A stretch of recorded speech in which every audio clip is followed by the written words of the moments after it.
जय जय श्री राधे, जय श्री कृष्णा। प्रिय कथा प्रेमियों, मेरे हृदयांश श्रोता समाज बंधुओं, आज मैं महाभारत की एक विचित्र घटना आपके बीच रखने जा रहा हूं, जिस कथा में मैं आपको बताऊंगा कि पूरे महाभारत के अंतर्गत जितने भी योद्धाओं ने युद्ध किया था, पितामह भीष्म, कर्ण, कृपाचार्य, द्रोणाचार्य, अर्जुन, भीम जैसे महारथियों के युद्ध में भाग लेने के बाद भी इन सबसे बड़ा योद्धा कौन था?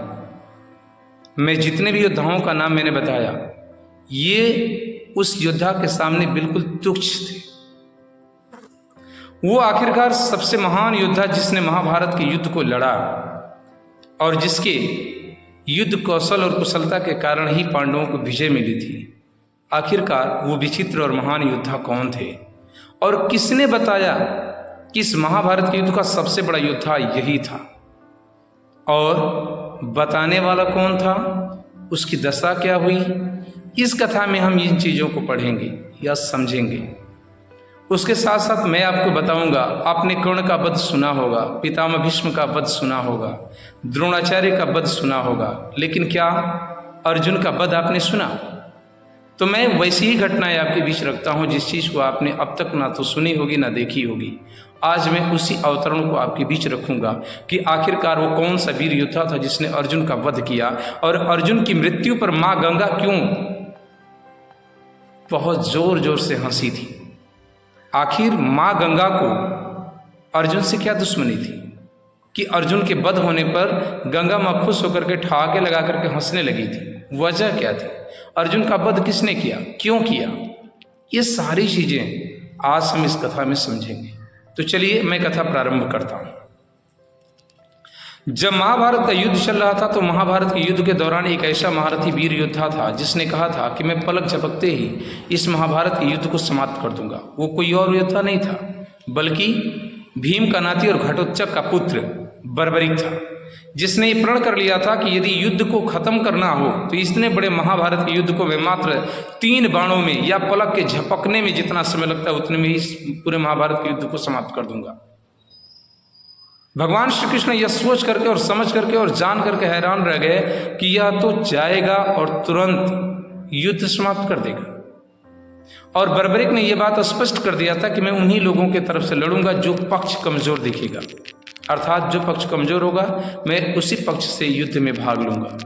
तो जाहिर सी बात थी, भगवान श्री कृष्ण के होते हुए पांडवों का पक्ष मजबूत था, तो वो बर्बरिक जा करके किसके तरफ से लड़ता? कौरवों के तरफ से। इसलिए भगवान श्री कृष्ण ने उसके साथ छल किया और इस धर्म युद्ध को अपने पक्ष में लाने के लिए बर्बरिक से बोले कि तुम कैसे युद्ध को पल भर में खत्म कर सकते हो? बर्बरिक ने कहा, आप जो परीक्षा लेना चाहते हो ले लीजिए।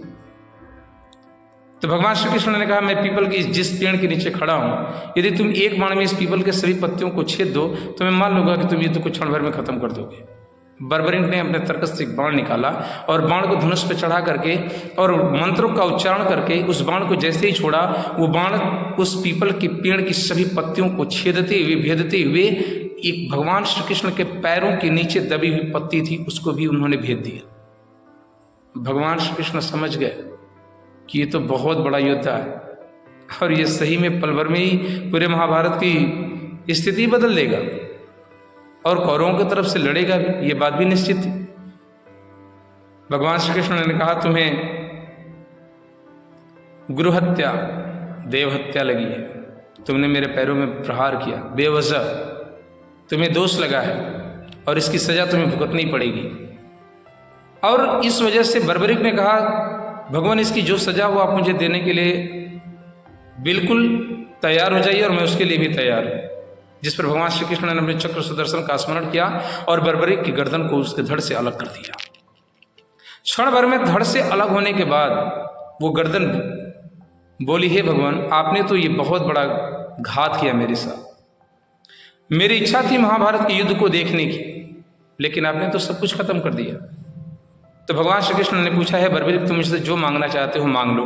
अब तो जो मैंने किया वो धर्म की लड़ाई के लिए किया। तो बर्बरिक ने कहा, मेरी बस इच्छा थी महाभारत के युद्ध को मैं अपनी आंखों से देखता। एक बात और बता दूं, महाभारत के युद्ध को अपनी दिव्य दृष्टि से देखने वाला एक संजय था कि एक बर्बरिक था? दो लोग देखे थे। आज तक आप यही जानते थे कि संजय ने ही सिर्फ अपनी दिव्य दृष्टि से महाभारत के युद्ध को देखा था, बर्बरिक ने भी देखा था। भगवान श्री कृष्ण ने उसकी गर्दन को एक ऐसी पर्वत की चोटी पर ले जाकर के रख दिया जहां से महाभारत के युद्ध को, पूरे कुरुक्षेत्र के मैदान को बड़े ही आसानी से देखा जा सकता था। और भगवान श्री कृष्ण के आशीर्वाद से वो मूड़ी जो थी, धड़ से अलग कटी हुई गर्दन को ले जाकर के उस पर्वत की चोटी पर रख दिया और बोले कि तुम पूरे महाभारत का युद्ध देखोगे। 18 दिन तक चले इस महाभारत के युद्ध को बर्बरिक ने अपनी दिव्य दृष्टि से वहां बैठे बैठे देख लिया था। तभी तो उसने प्रमाणित भी किया। अब कथा का मेन सार यहां से शुरू होता है। जब महाभारत का युद्ध समाप्त हो गया था और सभी लोग अपने अपने धनुष विद्या पर, गदा विद्या पर घमंड करने लगे थे। भीम कहते थे मैंने अपने गदा के बल पर जीता है इस महाभारत के युद्ध को। अर्जुन कहीं और कहते थे मेरी गांडीव धनुष ने इस युद्ध को जिताया है।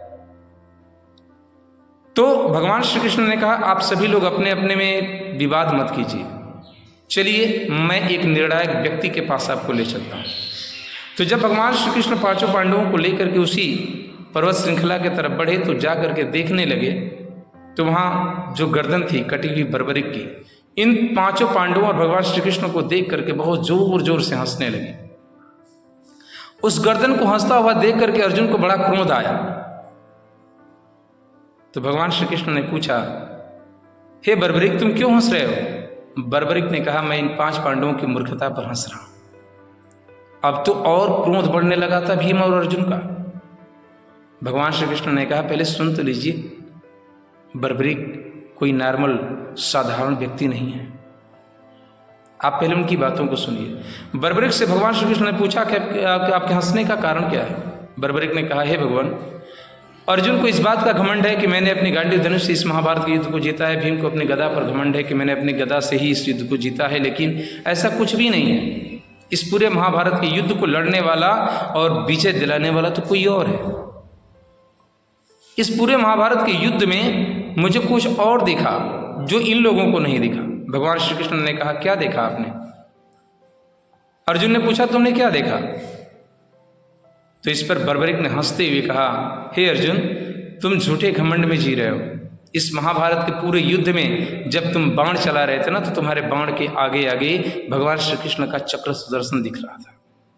भीम की गदा के आगे आगे भगवान श्री कृष्ण का चक्र सुदर्शन दिख रहा था मुझे। इस महाभारत के युद्ध को तुम लोगों ने लड़ा ही कहाँ?